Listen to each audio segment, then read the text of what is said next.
Om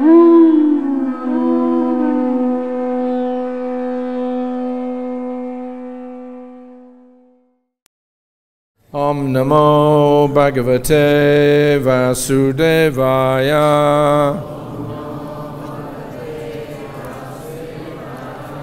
Om Namo Bhagavate Vasudevaya. Om Namo Bhagavate Vasudevaya. Om Namo Bhagavate Vasudevaya.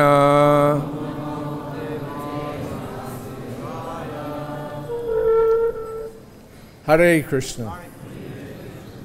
So we're on Canto 8, the Demigod's Appeal to the Lord, Chapter 5, Text 33. Ambastu yadreta udar vilyam Sidyanti jivyantuta vardamana Lokayato kila lokapala Prasidatam nasa mahavibhuti Amba. The masses of water seen on this planet or on others. 2. But Yat Ritaha, his semen, Udara Viryam, so powerful, Sidyanti, are generated, Jivanti, live or live? Live. Uta, indeed. Vardamanaha, flourish. Lokapalaha, all the demigods throughout the universe. Prasidatam, may be pleased. Naha, upon us. Saha, he. Mahavibhutihi, a person with unlimited potency. Translation by His Divine Grace, Srila Prabhupada, and purport. The entire cosmic manifestation has emerged from water, and it is because of water that all living entities endure, live, and develop. This water is nothing but the semen of the Supreme Personality of Godhead. Therefore, may the Supreme Personality of Godhead, who has such great potency, be pleased with us. Please repeat. The entire cosmic manifestation has emerged from water, and it is because of water that all living entities endure, live, and develop. This water is nothing but the semen of the Supreme Personality of Godhead. Therefore, may the Supreme Personality of Godhead, who has such great potency, be pleased with us. Purport. Despite theories of so-called scientists, the vast quantities of water on this planet and on other planets are not created by a mixture of hydrogen and oxygen. Rather, the water is sometimes explained to be the perspiration and sometimes the semen of the Supreme Personality of Godhead. It is from water that all living entities emerge, and because of water they live and grow. If there were no water, all life would cease. Water is the source of life for everyone. Therefore, by the grace of the Supreme Personality of Godhead, we have so much water all over the world.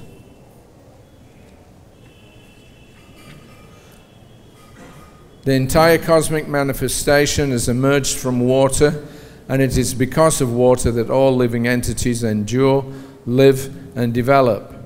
This water is nothing but the semen of the Supreme Personality of Godhead. Therefore, may the Supreme Personality of Godhead, who has such great potency, be pleased with us. Okay, so everything depends on water, because that's throughout Prabhupada saying here throughout the entire universe, not just on this one planet, but water must be there. It's one of the basic elements.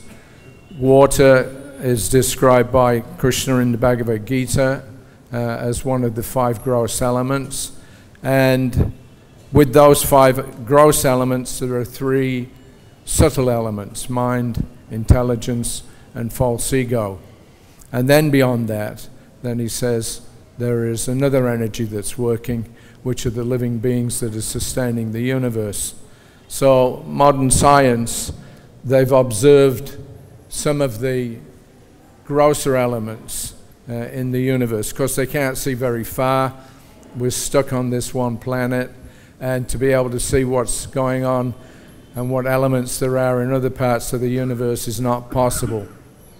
We live in like a tiered system, so that, say, the living beings that we are on this planet, we can only see this planet and perhaps some elements below us, but we have no ability to see what's above and beyond us.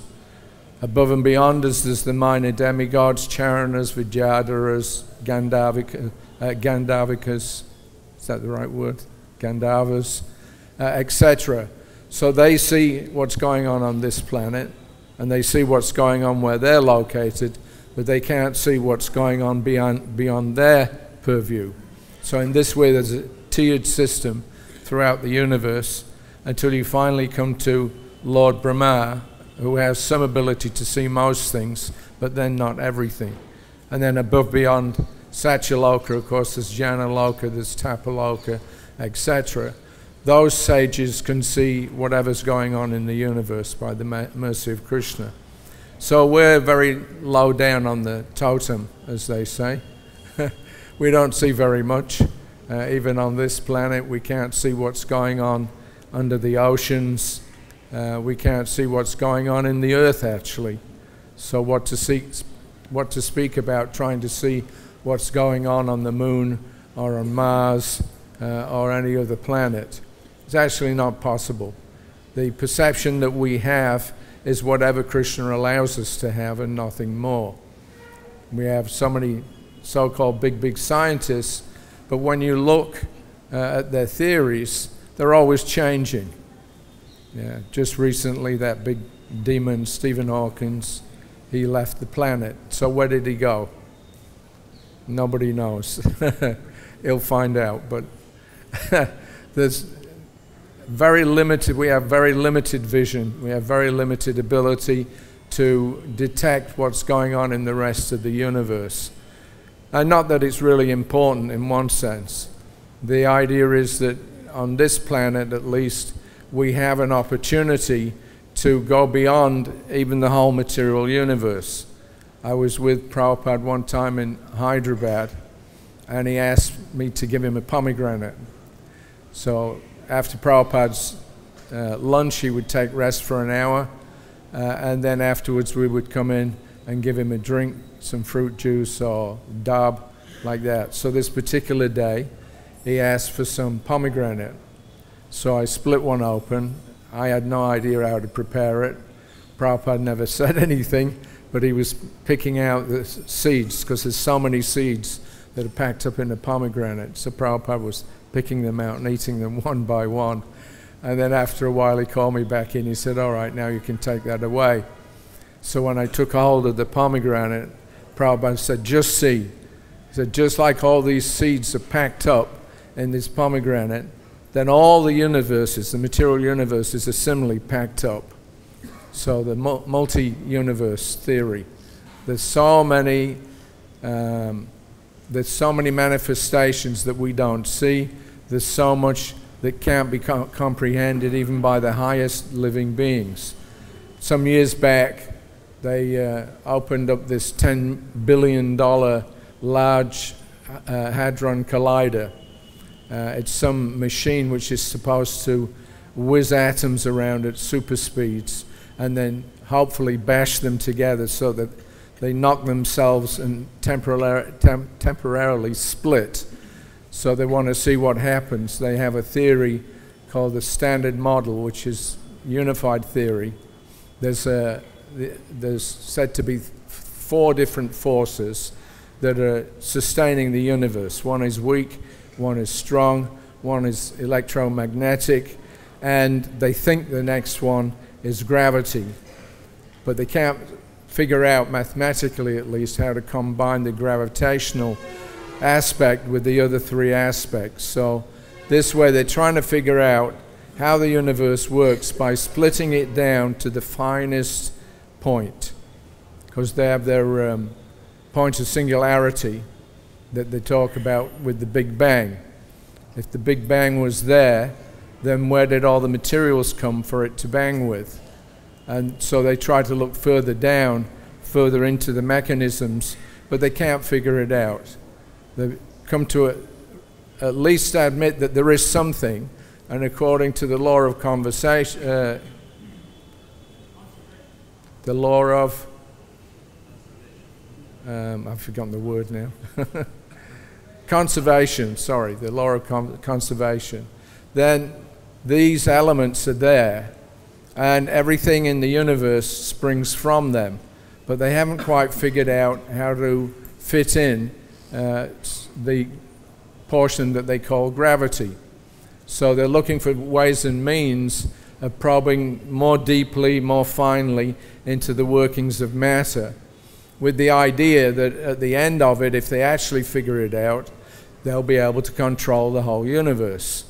If everything exists on this unified field and all the elements are mixing and are able to move on the basis of that, then it's like having a magic wand. Yeah, you can do anything you like. This is the scientists' idea. They want to split the atom, split the molecules, split the protons, neutrons, etc., quarks, and then this boson, what they call the Higgs boson. It's a theory which enables them, they hope, to look down into the finest particle of matter. And then once they've got that figured out, they'll be able to do anything they choose. They'll become God. So this is opposite to what the demigods here are talking about. They're not talking about something mechanical, but they're talking with no life, but they're talking about the actual cause of this material world, that it's filled with life, that every atom, want to speak about anything bigger, is also filled with life. When you get down into looking at the atoms and molecules and you split them, you'll find there's more energy, there's more movement going on. In the material universe, everything is moving. Not just the material universe, the spiritual universe obviously as well. But as far as modern scientists are concerned, no matter how deeply they try to look into the workings of matter, it's always moving. And something therefore must be moving it. There's got to be a force behind the force. May the force be with you, as they say. That everything is working on under the impetus provided by something which has complete force. So the demigods, they're more well informed about what's happening in the universe. They understand that the force behind everything, or within everything, is the supersoul. Everything in the material world is pervaded by the presence of the supersoul. The supersoul is a living being, the supreme living being. So in that way, if we were to contact or somehow or another work out how to interact properly with that supreme living force, then we could actually solve our problems in life. Yeah, problems in life are that we can't stay for very long wherever we are. We are literally being moved at every moment, and we're being spread and pushed all around the universe. Everything is movement. There's no stagnation in the universe. There's no void in the universe. But everything is filled up with life, with force. So in this way, the demigods, they have a little higher understanding. They know that there's a living being, a supreme consciousness behind everything. And therefore, when they approach the Lord, they're having a problem. They come together and they pray to Him that you have all strength, power, knowledge, wisdom, renunciation. You have all the different opulences. And therefore, you can actually solve our problems. We're very feeble. We don't know what's going on in most of the universe. We have our small areas of perception and activity. But beyond all of that, there's this one supreme force. There's this one supreme consciousness. And when you talk about consciousness, then you're talking about life, living beings, personality. Yeah, there's no such thing as a non-person that moves and feels and performs various activities. You have to be alive, you have to be conscious, and the whole universe is going on the basis of that supreme consciousness. So all these attempts by the so-called scientists of modern day, they're all feeble. They'll never produce any proper understanding, because the Lord, by His own power, can put you in a position where you can see, or He can put you in a position where you can't see. Yeah. Nobody can see everything that's going on in the universe except Krishna, except the Supreme Soul. He knows how everything's working because He is the cause of it. An effect can never be as great as the cause. It can never supersede the cause of something. So we have to find what is the ultimate cause of everything. Then we'll understand how the effects work. But if we don't find the cause of something, it's not possible to understand logically what its effect is. So modern universe, modern cosmologists, they think that everything is going on somehow or another on its own. Yeah, just dead matter, but somehow or another it's interacting. But how is it possible? Yeah, with the Big Bang Theory, they developed that idea, but they're stuck with the fact that you have to have something at the very beginning from which everything else comes. There has to be an original cause in order to have any number of effects. And that original cause has to be more powerful or greater than any effect that it can produce. So in the Bhagavatam, it goes straight to the cause of everything. Yeah? Krishna is the supreme cause of all causes. This is the fundamental principle on which the Bhagavatam is based. And by understanding the personality behind everything, then everything becomes very clear. Then we get a proper understanding of what this universe is, what the elements are, how they work together, how we fit in with those elements. We're also another element that's here in the universe. But what kind of element, we have no idea. Prabhupada says in one of the purports in this chapter that the scientists only know 10 different aspects of matter. What is it? 5 knowledge acquiring and 5 that produce movement. And in this way, the rest of the universe is unknown. They can't figure out what the force is, what the movement is that causes everything in this universe to move and develop. So in the Bhagavatam, it begins at that point. The Bhagavatam explains right from the very beginning that everything is due to consciousness. So in consciousness studies, I don't know whether we have any BI men here or not, but it's an interesting field to try to find out what consciousness actually is. We are conscious, and because we're conscious, we're trying to find out what other consciousness is as well. So if you have no consciousness, you're dead. Or something without consciousness cannot move. It has no utility. It has nothing. So we're trying to find out the real understanding of consciousness. This is Krishna consciousness. Prabhupada named it very deliberately, that the basis of all knowledge is consciousness, to know something. And on the basis of what you know, then you can actually enact different activities. If you don't know anything, then what can you do? You're stuck. Blind, deaf, dumb, etc. This was one of Prabhupada's main protests against not just the modern scientists, but also the Mayavadis, the so-called philosophers, Vedic philosophers, etc. If you deny the personality of Godhead, you deny everything else. Without personality moving everything, then nothing has any value. It has no purpose. It's just, sitting there. So in Krishna consciousness, it means that we're trying to become aware of the ultimate cause of everything, the ultimate consciousness behind everything. And of course that can't be done because it can't be done by us on our own, because we're not the cause, we are only an effect. So we have to find out, focus in on what the cause of everything is, then so many effects will be understood. This is the idea. So the demigods, they're saying here that everything is a manifestation of your energy, especially in this verse it says the cosmic manifestation has emerged from water. So that's one of the first principles of understanding how this universe works. In October of 1977, so that's from 77 to now we're 2018, what's that, 41 years? Yeah.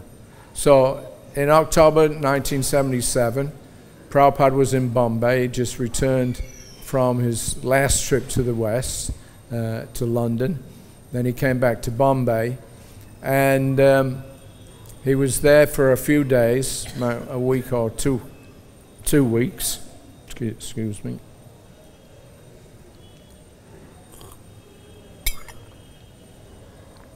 And all the scientists were called here to Vrindavan, and they actually put on 3-day scientific seminars, 3 days of scientific seminars. And Prabhupada every day was calling and asking the scientists, what did you talk about today? How many scientists came? So even on his last couple of weeks that Prabhupada was on the planet, he was still thinking about how to defeat this atheistic scientists and bring about a revolution, really, in what science is for, by showing that it's full of life, or it's based on life. And that was the title, if you like, of the conference, Life Comes from Life. So Swarup Damodar, Madhava, Sadaputa, Jnana, who else? I can't hear that. Brahmatirtha, he was there also. So they were dressed up in their trousers, coat, pant, shirts, ties, looking very respectable. And when they began the conference in mid-October, Prabhupada was regularly having updates what was going on. Because for Prabhupada, at that point, his whole body was, as he said, just skin and bone. He had so little flesh left and no muscle, he couldn't even turn over in bed by himself without assistance, just to lie on his side. But his brain was working always. And he kept asking them whenever they had a session, what did you talk about? How did they react? And he had long discussions with Swarup Damodar, how to get the BI working as an alternative branch, if you like, or an alternative to what was being pushed as science by the modern educationalists. Yeah, so this is a very important part of understanding the Bhagavatam. We sometimes, we know the Bhagavatam is about Krishna and his Leelas, but there's a lot in the Bhagavatam actually about what we would call just ordinary science. Yeah, the different elements that are there, how they interact together. So Prabhupada wanted to utilize that knowledge that's given in the Bhagavatam to beat the scientists, as he said, over the head. Hit them with shoes, as he would say. But the point is that if you don't get to understand what life is and how it works, then you don't know anything and you can't do anything. There is a purpose for this universe. There is a purpose for life. And this human form is the opportunity that we get to actually dig more deeply into the workings of what we call material nature and understand how it's, how activity has been conducted on the basis of that. So he was very, very keen to get the BI, Bhaktivedanta Institute, working. When I first came here in 1975 for the first for the opening of the temple here, and then later on I came back and I was the temple commander for a few months. And we got a message one day from Srila Prabhupada that if there are any scientists or if there are any devotees that have any scientific qualification, then they should, contact him or contact Madhava or Bhakti Swarup Damodar. And in this way, he said, I want to make a science institution so that we can defeat these rascals. He wanted to be able to show them what life was actually like, what matter actually is, all as products of the Supreme Personality of Godhead. So that was in 1975. In 76, Prabhupada met with the BI scientists in Washington, D.C. for about 4 or 5 days, discussing all different aspects of their work and trying to figure out how to defeat the modern atheistic science. So that was 76. Then again in 77, when we were in Mayapur, we'd gone there for the Gopurnima festival. Prabhupada got sick, very, very ill, right at the beginning of the festival. I think he only attended one day of the festival, and he had a very high fever, and when he came into his room after attending the first day's program, he said, "That's it, I can't do any more. I'm very sick, so no one should come and discuss anything." And then he said, "But Swarup Damodar, he should come." So he brought Swarup Damodar into his room, and again he was discussing about modern science. And he told him, "How much do you need? You tell me a figure, you'll get it. The BBT will supply any amount." So this is, Prabhupada's intent was to somehow or another crack open the so-called science field and show real science, and he was prepared to spend any amount to do that. Swarup Damodar at that time, he said, well, $10,000 a month would probably see to what we want to do right now. So Prabhupada asked him, "Are you sure? Do you want more?" He was very keen that they achieve something in the scientific field, because he knew that this is, as the Mayavadis are to the devotees, the material scientists are to the spiritual scientists, completely polar opposites. Modern science tells us that there is no real meaning, there is no life, there's no value to anything. So if there's no value to anything, why bother even talking about it? There's a lot of contradictions in what scientists are trying to do nowadays. And I remember when they had this first conference here in Vrindavan in October of 77, then one of Prabhupada's godbrothers, who was a philosopher, he had also been, I think, the head of the department of some university or other, Obiel Kapoor. I can say his name now because he's passed on, but he won't get insulted. But he was trying to get involved with this conference, and most of the conference was about hard science. He was trying to get the devotees to include a segment on philosophy, because he was a philosopher and he felt that that was the most important aspect of understanding the world, is just philosophy.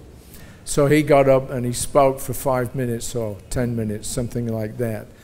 And Basically what he said was that there is no such thing as matter. There's just molecules, and the molecules are invisible. So that means this table is actually invisible, this seat is invisible, there's nothing that's visible to anybody. It's all mumbo-jumbo mixed in with Mayavad philosophy.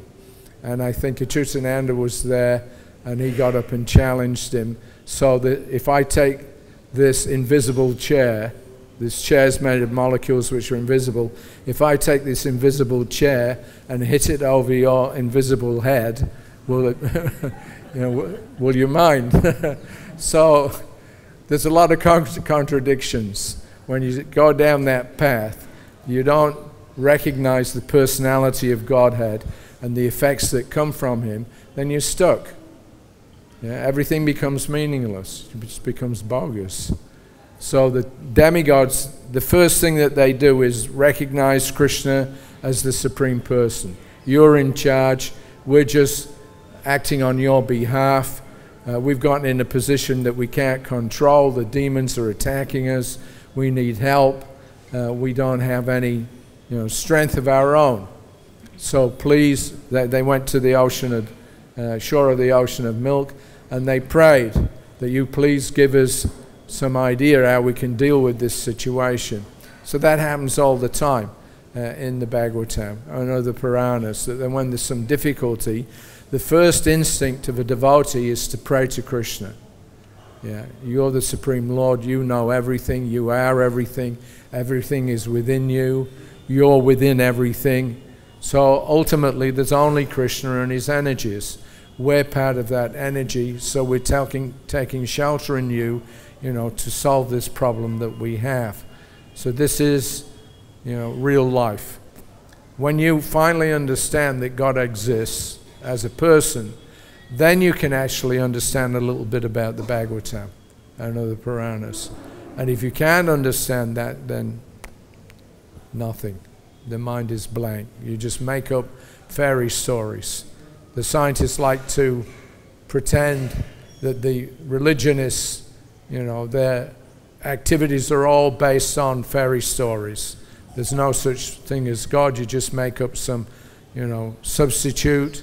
You offer your prayers or whatever, but actually there's nothing really there.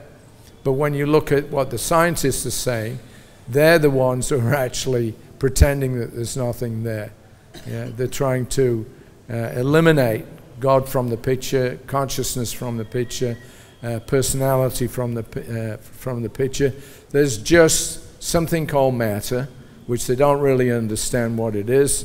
There was a point of singularity, which they also don't know what it is, but it's some device that they created, a point of singularity, that there was originally nothing, but you can't have absolutely nothing, so they had to have at least this point of singularity that somehow or another, by some force or another, suddenly becomes everything. Yeah, a point that's less than, if you take a pencil and you put the point on the page of a book, that's the universe. And then somehow or another from that, then the billions and trillions of planets, they just somehow or another manifest from literally nothing. So the madness, it's just all madness. They have no real idea what's going on. But the devotees, they have some idea. Nobody can know everything, just like somebody was mentioning the other day about Mother Jasoda. So when Krishna was playing with his friends, they got angry with each other. So they went and they informed Mother Jasoda that Krishna's been eating dirt. They wanted to get him into trouble. So when she went to see him, have you been eating dirt? No. Yeah. So, well, let me see. So she opens up his mouth and sees the entire universe, all the ingredients. That's a point of singularity, Krishna's mouth. Everything is in Krishna. Everything comes out from Krishna like that. And then Mother Jasoda, of course, she wants to chastise Krishna, but at the same time she loves him as her son. And she gets bewildered when she sees what's in his mouth, all universes, etc. And then she can't function. Just by seeing all the elements of the universe in this one place, she can't figure out where she fits in. She can't function in terms of her relationship with Krishna. So Krishna has to shut it down and restore her back to normal, where she just loves him for who he is and nothing more. So this way, there's many pastimes Krishna performs where he shows miraculous activities. But ultimately, what lies beyond all of that is the fact that he's a person. And those devotees that he interacts with, they all have particular relationships with him, and he has unlimited activities, unlimited enjoyment. And it's personal. It's all to do with the sharing of love and affection between Krishna and his devotees. And that's ultimately what the universe is all about. It's not a mechanistic construct. It's all about feelings and emotion and love. And if you don't have love in your life, you have no life. Everybody knows that. So people get into, difficulty. They become miserable. They feel there's nothing worth living for, so they kill themselves. Because you can't kill yourself. You can kill your body, but you can't kill yourself. But that's because they have no happiness. And the biggest problem is that we're in this material world and we're not happy. Nobody can say that they're actually really happy. Even if you're happy short term, in the long term, where is your happiness? Everything moves, everything changes. The bodies that we have, that we seek to get happiness through, it's a vehicle for the senses to interact with matter. So all of that becomes useless. At a certain point in time, all of that becomes useless. And where is your happiness after that? There's a story about when Prabhupada was walking in the park in France, and there's statues here and there. The people, Karmis, like to put statues up all over the place to glorify so-called great personalities. So Prabhupada stopped and he was looking at this statue of Napoleon. So then Prabhupada asked them, what does it say on the bottom? So somebody read it out. France is Napoleon, Napoleon is France. So Prabhupada laughed. He said, so France is here, but where is Napoleon? 200 years later, he's gone. And we're all in the same position. We try to situate ourselves in a fixed, permanent, situation where we'll be continuously happy. But without Krishna as the center of all of that, without the Supreme Person, the Supreme Conscious Living Being, it's not possible to actually be happy. We're very limited. We try to be happy in so many different ways, but that movement is there. The whole universe is always movement, going on the microscopic level up to the macro. Lord Brahma is moving, and the tiny protons, neutrons, etc., and the molecules and atoms, they're all moving. So what is that movement? What makes those things move? Why are they not just stagnant? They're nothing stagnant. Even the scientists admit that. Everything is moving. But they don't know how it's moving and why it's moving. So the Bhagavatam is real science because it explains what that movement actually is. The Hare Krishna movement. Everything is moving, always. We're just sitting here, but different aspects of our bodies, it's all movement. There's nothing dead. In Krishna's universe, everything is alive. And when you're alive, then you can enjoy. If you're dead, you can't. So the bottom line is that happiness is what we're all looking for. We're all looking for some satisfaction. But we're not allowed to get that. We get glimpses of it in the material world, but we're not allowed to become completely happy. We're here in this covered shell of the universe, and at some point or another, just as these bodies that we have, are dismantled, in the same way, all the universal bodies, the sun, moon, all the planets, whatever, they're also dismantled at a certain point. Yeah? And that dismantling, it comes in the form of these floods. It's mentioned here, everything is based on water.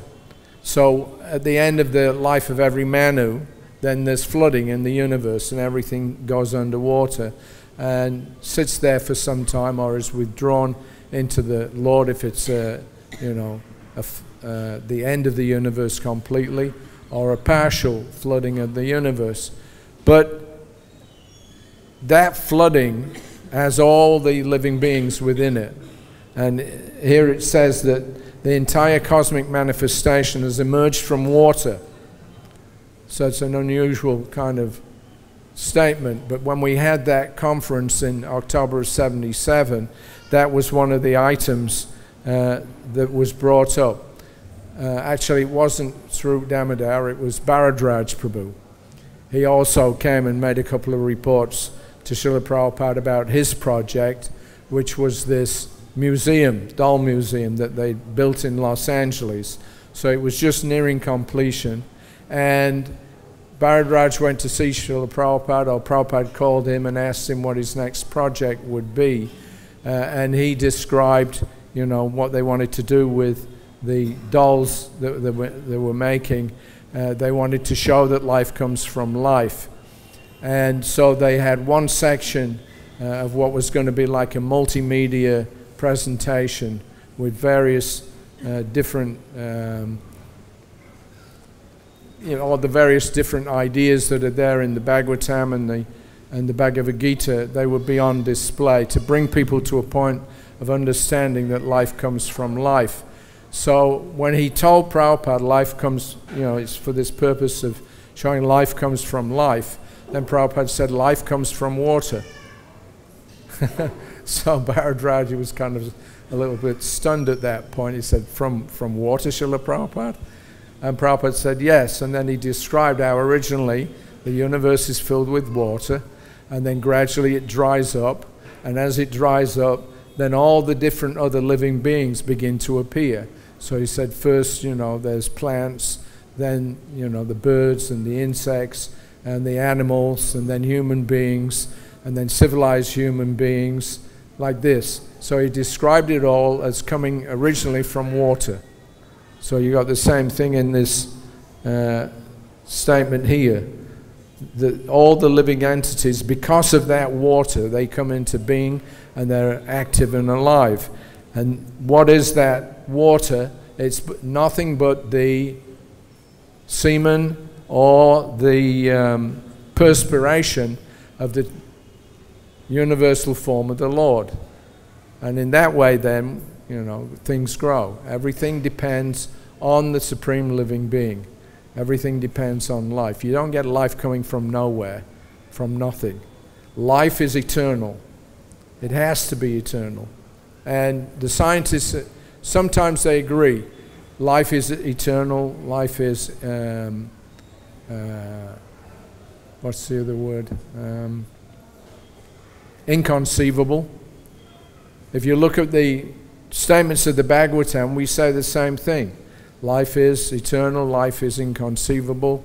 And the material scientists also say the same thing. They can't figure out what matter is. It's inconceivable. Even if they look inside their own bodies, they can't figure out how it's working. So what to speak about, the cosmology. So we have to look in the right place if we want to get happiness. Life gives interaction between living forces. That's where your happiness comes from. So the Supreme Lord, He supplies all the necessities of life. Yeah, water, air, fire, bhumira pavanalo vayu, kamano buddhira evacha, ahankara iti yame. He supplies the material elements and He supplies the spiritual elements, and through their interaction then happiness comes about. Yeah. So this is the purpose of the Bhagavatam, is to make everybody happy, to give everybody a chance to fulfill the full potential of being a living being, of being a conscious living being. Yeah, if you're not conscious, there's nothing. with consciousness, there's everything. So modern science has yet to understand what consciousness actually is. Yeah. What makes something conscious, even defining what consciousness is. They have no idea. So our Rasaraj in Bombay, that's part of the work that he's doing. He's trying to establish on the basis of the Bhagavatam what matter is. And then once you've established that, then you can start talking about, you know, the different aspects of matter, the senses, etc., etc. So Prabhupada said it's a very big task. Yeah, because practically speaking, the entire planet is laboring under this misconception, you know, that everything is just mechanical. Yeah, that there's nothing really living. There's no, nothing of any value in this material world. So this is their idea, and Prabhupada wanted to smash that. There's a Bengali saying, I don't know the Bengali, but it's basically you have a mortar and a pestle. Yeah, you know the mortar and pestle that you grind up spices. So the saying is that I take your mortar and pestle and break your teeth. I break your teeth. In other words, he said, now you as scientists, he was talking to Sri Damodar, he said, you're also a scientist, so you learn their methodology, their language, and you use that to break their teeth so they don't speak anymore. Keep quiet. So this, we're still working on this. In Mayapur, in the TLVP exhibits, you know, Temple of the Vedic Planetarium, we're just working on the scripting for 3 or 4 floors of exhibits showing different aspects of the Bhagavatam, and ultimately it'll culminate with this 5th canto description, the Vedic cosmos. And from that, Prabhupada wanted to challenge the whole world, that we'll build a model which shows how the universe actually works, and then we'll challenge the scientists, you come and prove that this is not, you know, the proper thing. They have no understanding themselves, but they don't agree when we say that we have. So he said, let them come, we shall challenge them, and we'll, you know, build this Temple of the Vedic Planetarium. It's an unusual combination. But actually, modern scientists, they need this alternative view. Yeah, they're kind of tunnel, or they got a tunnel vision. They can only see things one way. So Prabhupada, by building this temple come planetarium, he was going to challenge everybody and smash the modern theories and bring them back to a proper understanding of what consciousness and this material world actually is. So we're working on that right now. We hope by the time the temple opens in 2022 that we'll have some exhibits in the TLVP, and in the meantime, you know, we have to develop these different ways and means of presenting them just to attract people's attention. So I'll finish at this point. Does anybody have any questions or comments? Badri Narayan Maharaj. I have a comment and a question.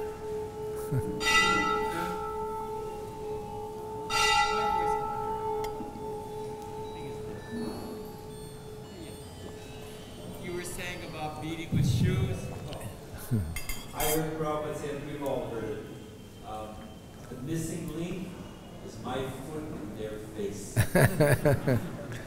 My question was, if we say that Krishna is causeless, you know, what's the cause? H.G.Hari, the cause of all causes. Well, there are schools of materialistic scientists who say matter is causeless. As you expect me to accept that Krishna has no cause, he's the cause of all causes. Matter is, always was, it's going on by refined laws of physics. We don't know all of them, but it's always existed in some state or another, manifest, unmanifest, whatever. But if you expect me to accept Krishna is causeless, why can't matter be causeless? Right. Well, that's you know, that's their material scientists, as you say. They accept the same basic principles that we do, but they just remove the personality out of it. Yeah, everything is eternal, everything is unlimited, and everything is inconceivable. So unlimited, because if you say the universe is an enclosed space, like a ball, then what's outside that? It has to be situated somewhere. That universe has to be situated in something. And it doesn't matter how many universes you have, you get a bigger one to enclose the one before it. Then there's one, another level of, it's just a series of unending enclosed spaces within each other. But they're always there, you can't get an end to it. And inconceivable, as we've been saying, they're looking into the atoms, they're looking into protons and neutrons. They still can't figure out what's going on. They don't know this Higgs boson that they've been searching for, and they think they found a couple of years ago, which would be the missing link in their theory.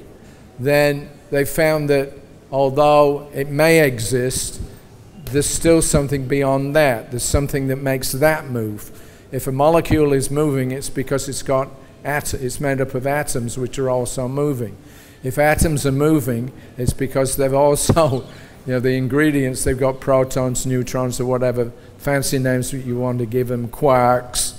And then when you get down to that level, there's still movement. So movement is always there.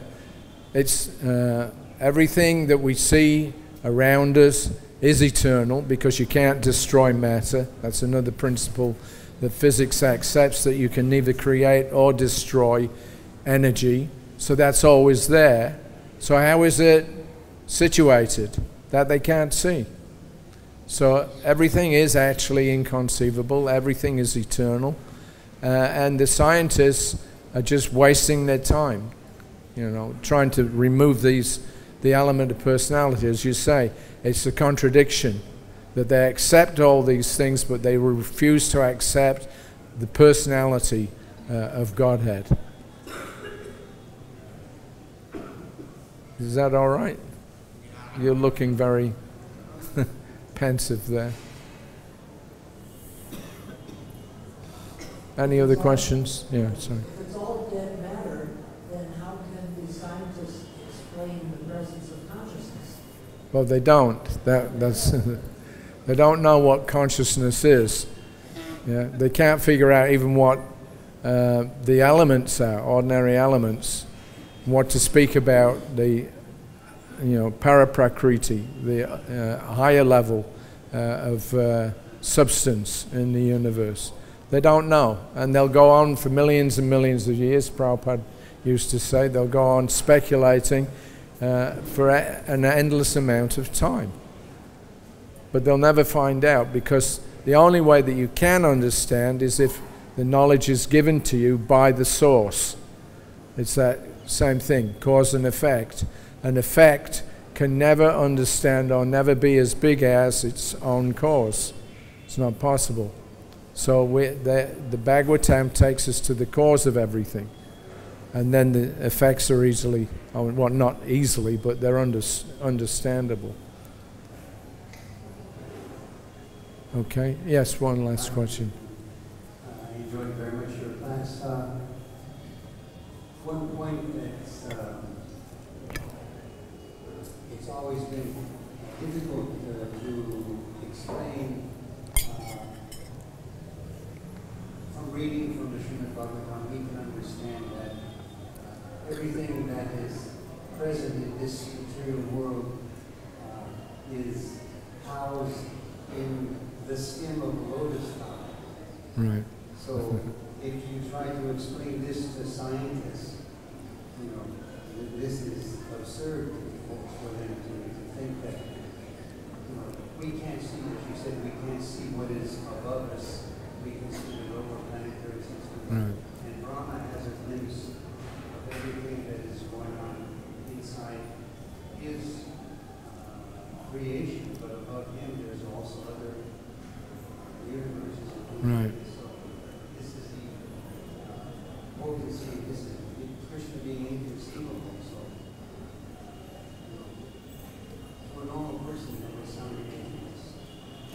To a normal person? That where everything you can imagine is inside a flower stand. Yeah, the constructs of the universe are inconceivable, how they work. They don't even understand properly, as we were saying, even this one little universe that we live in, which we call our body. They can't figure out how that's all going on. One of the biggest industries in the world is medicine, because here we are, you know, in a construct which is going to become deconstructed very, in a very short period of time. So the material scientists, what they know is, it's practically nothing. It's worthless. Whereas the Bhagavatam, at least, it gives immediate impetus, for this personal exchanges between one living being and another, and that's where happiness comes from. You can't be happy with just dead matter. You have to have a relationship with another conscious living being in order to produce happiness. Yeah. In order to accept these things, you have to be a devotee. Yes. Because non-devotees Yeah, well, there's that thing, if there's a God, then I want to see him. But what's the use of Krishna appearing in front of somebody that doesn't have the eyes to see him? Yeah, you can't even if Krishna appeared right before such a person, they wouldn't know that it was Krishna anyway. They wouldn't know that he was the Supreme Person. That you get in the arena there where Kamsa is killed, and there's all different devotees and non-devotees in the arena, and they all see Krishna in different ways. So you only get to see what Krishna shows you and nothing more. All right, we're going to finish there. Thank you all very much. Srila Prabhupada Ki Jai.